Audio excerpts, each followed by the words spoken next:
montage au lit. D'accord. Et dans les hôpitaux de Poissy-Montagne, ça, on est très fiers de ce sas parce que ça permet de protéger un maximum nos bénévoles. L'important, c'est que nous connaissions en temps classique les hommes et les femmes qui constituent les associations de protection civile, de sécurité civile agréées auprès de l'État, et en particulier la protection civile, avec laquelle nous avons des liens réguliers, si j'ose dire, en temps normal, en temps de paix. Parce que dès qu'il y a une crise, nous sollicitons ces associations, les hommes et les femmes qui la composent, pour armer des ambulances, constituer des postes médicaux avancés, être vraiment des contributeurs actifs, nécessaires, indispensables à toutes les opérations qui sont organisées. Donc évidemment, par les permanents et les bénévoles qui peuvent être mis en place immédiatement et la montée en charge avec les réservistes, ces associations ont un rôle dont je répète qu'il n'est pas seulement crucial, il est indispensable.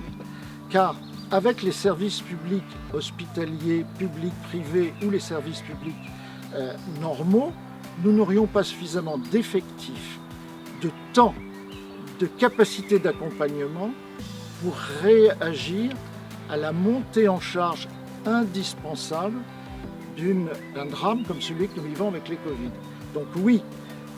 c'est pourquoi en temps normal, si tant est qu'il y ait un temps normal, nous nous connaissons déjà et nous savons qu'on peut, si j'ose dire, appuyer sur le bouton, qu'il y aura une réactivité positive répondant aux besoins réels des équipes soignantes, des élus et des pouvoirs publics en général.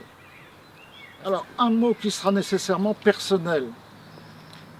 Il m'est arrivé dans vous savez, la vie d'un sous-préfet puis d'un préfet, c'est justement un métier, c'est pas simplement le fait d'occuper un poste, c'est d'éprouver dans des situations diverses et parfois des situations de crise, la fiabilité et la confiance de certaines associations. Pour ma part, ayant été en poste outre-mer à plusieurs reprises, gérant des cyclones, et ayant été nommé en Vendée quelques jours avant la catastrophe Xynthia il y a 10 ans, j'ai éprouvé précisément la fiabilité de la protection civile. Pour Xynthia, le 1er mars 2010, là aussi, en se retournant, il y avait naturellement les pompiers, les gendarmes, les policiers, les services de l'État et des communes et du Conseil général, mais notamment la protection civile était là,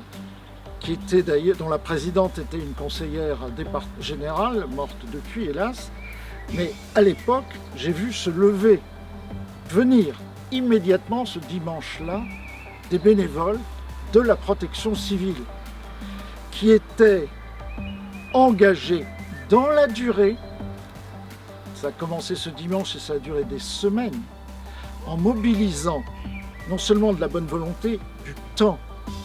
de l'accompagnement, de la générosité.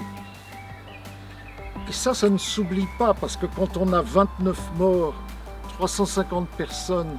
blessées et arrivant quasiment nues et glacées, étant sauvées des eaux littéralement, puis des gens à réemménager, cette action,